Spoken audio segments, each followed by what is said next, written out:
have an interesting lesson on the topic of speculation and deduction. It may seem a bit vague, but you're gonna see that it actually relates to grammar in a very clear way. There's actually a grammar lesson dedicated to speculation and deduction. There is a specific grammar structure that we use to speculate and deduce. All right, let's begin. So, guys, I'm gonna ask you to pay attention to the words in bold, which expressions describe being frugal. And by the way, guys, you might not know what frugal means. If this is a new word for you, I put a little definition there. Frugal. Being frugal means sparing or economical as regards to money or food. I'm a bit too frugal to splash out on design or clothes. So being frugal means sparing. It's the opposite of splashing out and spending money recklessly. When you are frugal, you avoid spending money on things that you don't need. You like to save money, put money aside.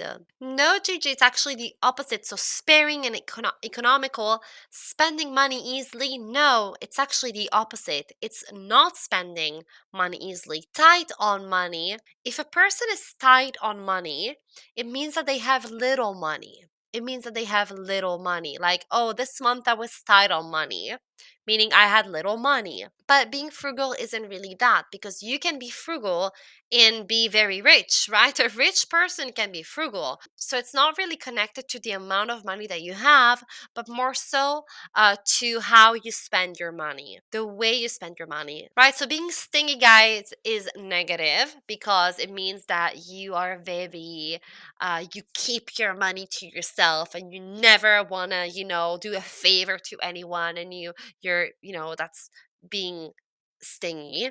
But frugal does not mean that. Being frugal means that you're wise with your money, that you save your money. And to spare means to leave something unused. Now let's read which of these words in bold are similar to the expression being frugal. Hey, did you hear about Sam?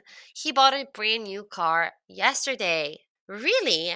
But I thought he was tight on money. He must have gotten a bonus. Yeah, that's possible. Or maybe he's been saving up for a long time. He hardly ever goes out. Okay, guys, so which one is it? Is it tight on money or hardly ever goes out? Hardly ever goes out is the correct answer. If somebody hardly ever goes out, it's because they do not want to spend their money on useless stuff. But to be tight on money, actually not similar, because if you say that you are tight on money, or if someone is tight on money, it means that they don't have much money. That they don't have much money. And like I said, guys, being frugal does not mean that. If you are frugal, you might have a lot of money and still be frugal. Okay, guys, so I'm linking the grammar topic of speculation and deduction to money vocabulary. Okay, so the two topics are going to be linked together. That's why I started the lesson talking about money, and now we will transition into our grammar topic. All right, guys, when we speculate, we guess or theorize about something without having all the facts. Deduction is similar but involves drawing conclusion based on the information we have. So, guys, speculation and deduction are similar yet different. When you speculate, you have no facts. You have very little information and you speculate. You make some theories. You make some guesses, right? That's speculation, having very little information and still making some guesses about a situation. Deduction is different. You have all the pieces of the puzzle and you make a conclusion. You draw a conclusion out of the information that you have, and that's when you make a deduction. Modal verbs for speculation and deduction. Must. We use must when we're almost sure about something. In the present, in future, she must be at work now. It's only 3 p.m. So, guys, this is when you are making a guess. When you're speculating something, when you're making a deduction, and you're basically sure about it, you're almost sure. She must be at work. I'm sure that she's at work. In the past, we use must have plus past participle. He must have left. His car isn't here. So present, must plus infinitive. Past, must have plus past participle. Might or could is when you are not sure. These suggest that something is possible but not certain. In the present and future, we use again might or could plus the infinitive. They could be home by now or they might be home by now. This is when you are not sure. And in the past, we use might have or could have plus past participle. He might have forgotten our meeting yesterday, or he could have forgotten our meeting yesterday. Can't or couldn't.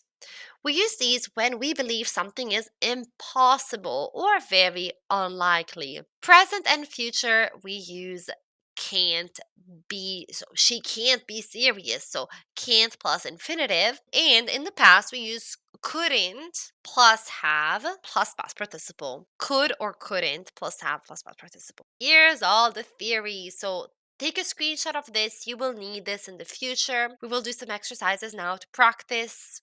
So make sure you have this information. There are some other expressions for speculation and deduction, like it's possible that they're stuck in traffic. There's a chance that it might rain later. It's likely or unlikely that. It's likely that the package will arrive today. And here are some examples in context. So you see a light in the office late at night. You say he must be working late. Finding the kitchen in a mess. You speculate. You say they might have had a party last night. Not hearing from a friend in a while. She could be on vacation. I haven't seen any recent posts from her. There you go, guys. So here are more examples in context. I encourage you to also take a screenshot of this so it gives you a better understanding of what we mean when we say speculation and deduction. Guys, remember the choice between must, might, could, and can't depends on how certain you are about a situation. Using these modal verbs and expressions correctly will make your English sound more natural and allow you to express degrees of certainty more accurately. So guys, again, must, might, could, or can't, they express how certain you are about something. Okay, so it's really about nuance. Let's practice. Let's do some exercises.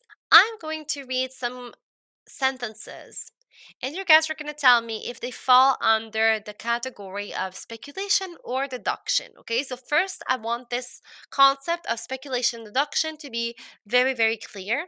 So let's do that together. Central banks might print more money. Is this speculation or deduction, guys? That's speculation. You're just thinking, you're just making a theory, you're theorizing, right? There's nothing concrete about this thought, it's just a theory. So you're speculating. Low rates suggest banks are lending more. Deduction, because you see the low rates, so there's a reason for you to draw this conclusion. It's not just out of thin air. You have a reason for drawing this conclusion. And so the difference between the first one and the second one, as you can see, is that in the first one it says central banks might print more money. They might. Maybe yes, maybe not. I have no reason for thinking that they will, but perhaps they will. The second one, low rates suggest that banks are lending more. You see the low rates. So the low rates are, a piece of evidence that are allowing to make this conclusion. What about the third one? Investors could turn to digital currencies. That's speculation. Investors could. Who knows? They could. They might not. It's speculation, guys. There is no evidence for me to think that it's just a guess. It's just something that I think might happen. New policies may boost lending. What is that? Is it speculation or deduction? May boost. This is also speculation, guys. Look how different it is compared to the last one, number 5, which says more digital transactions imply electronic money growth. Digital transactions equal electronic money growth. So these things are connected. It's an obvious conclusion that you're drawing. So this is a deduction. There you go, guys. So here you have them divided into, two separate columns. Take a moment to analyze them. Look how different they are. You can see the difference, guys. If you read them, you see how deduction is a lot more obvious. And now we're going to continue with more exercises. Decide which expressions are usually associated with speculation and which with deduction. What if, guys? What if? Do you think that this phrase is associated with speculation or with deduction? What do you think? Do you think that when you use the expression what if, you're drawing a conclusion or you're just making a guess? Right. This is speculation. Okay, this is speculation. What if it rains tomorrow and we can't go out?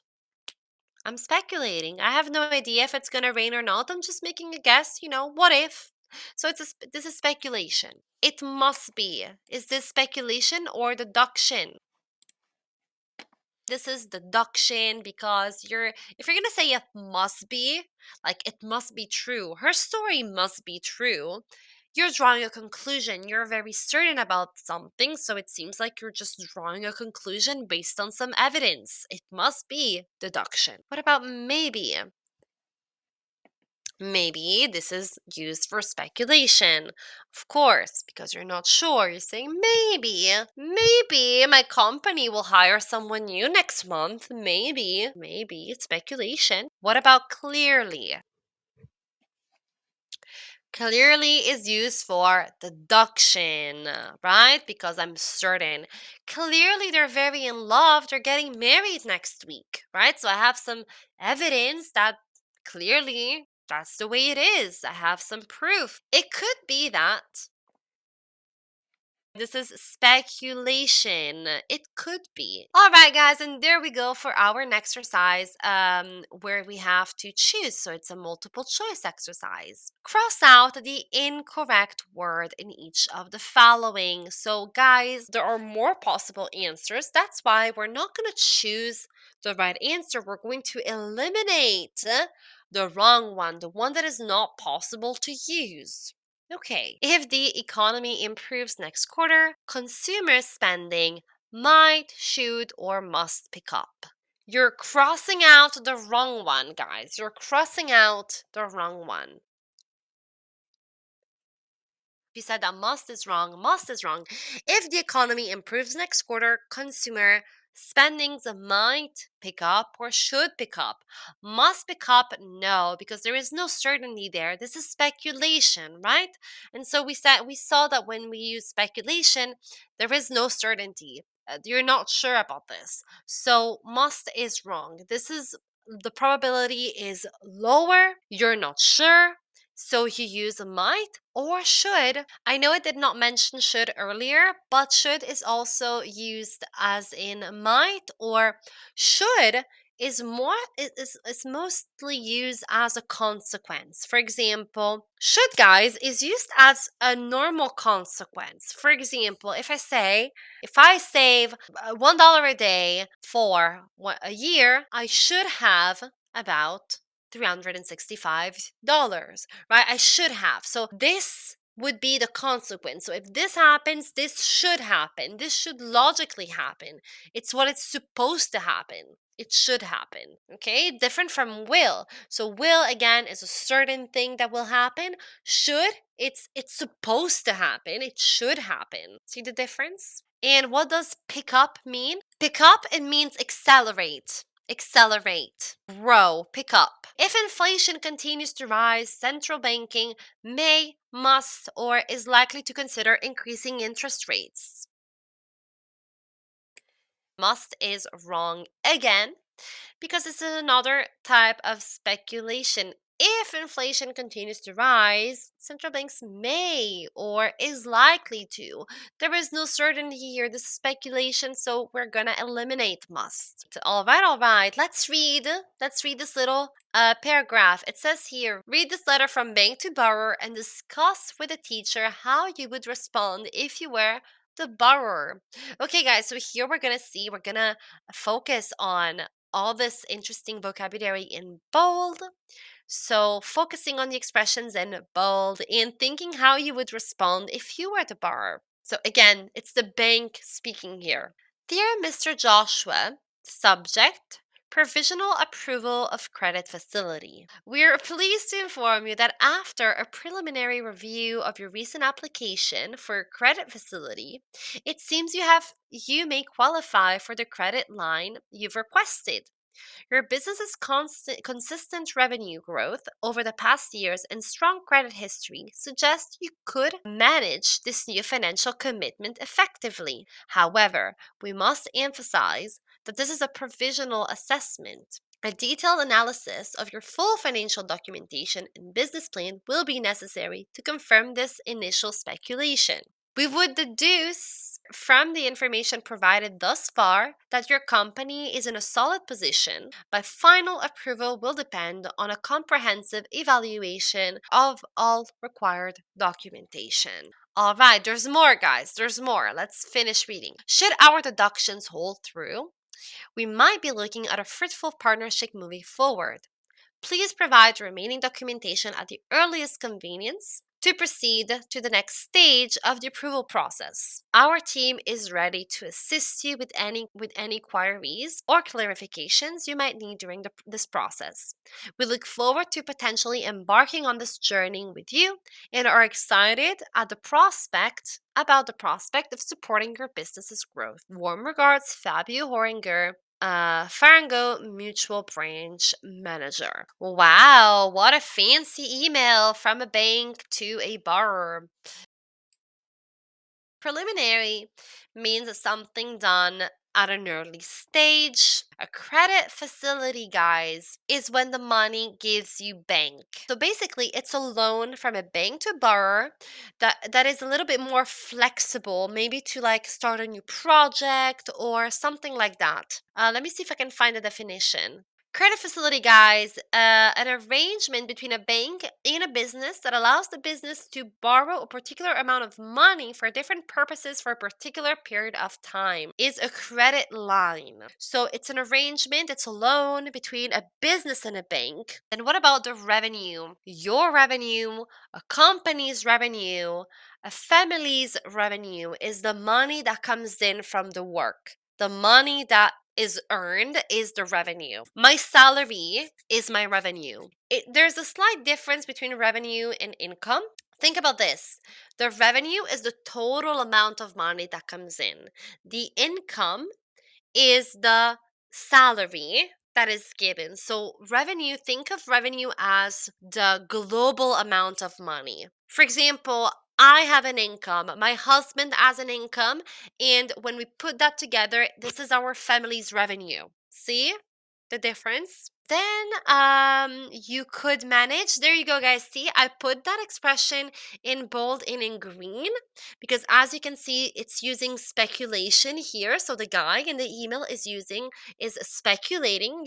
He's saying your business consistent revenue growth over the past years and strong credit history suggests that you could manage this new financial commitment. And it's not speculation, guys. It's actually a deduction because he's talking about the business consistent revenue, the growth, and so he's drawing a conclusion and saying you could manage this new financial commitment.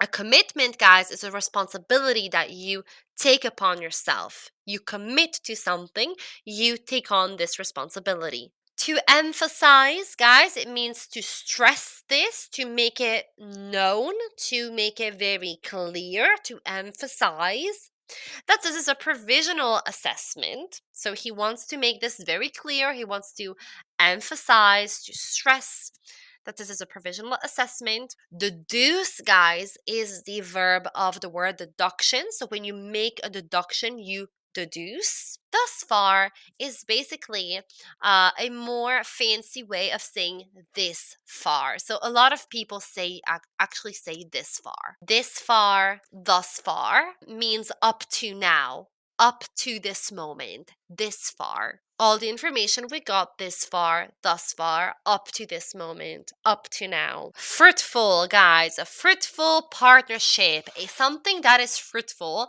Think of a tree, guys, a fruitful tree is a tree that makes a lot of fruit, that is very prosperous, that gives in abundance. So a fruitful partnership, that's what it means. It means a prosperous partnership, a partnership that is going to generate, a lot of wealth at your earliest convenience. I like this expression, guys. So this is very polite. This is a very polite way of saying when you can. So guys, next time you are writing a professional email, instead of saying please reply when you can say please respond at your earliest convenience. So it's a very polite of saying take your time when you can, when possible. Queries, guys, are questions, requests for information more than questions. So when you have a query, you're requesting information. It's a request for information, a query.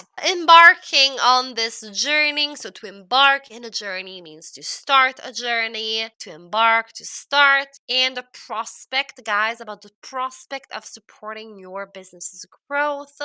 The prospect is projection, the anticipation, the perspective. There you go, the perspective.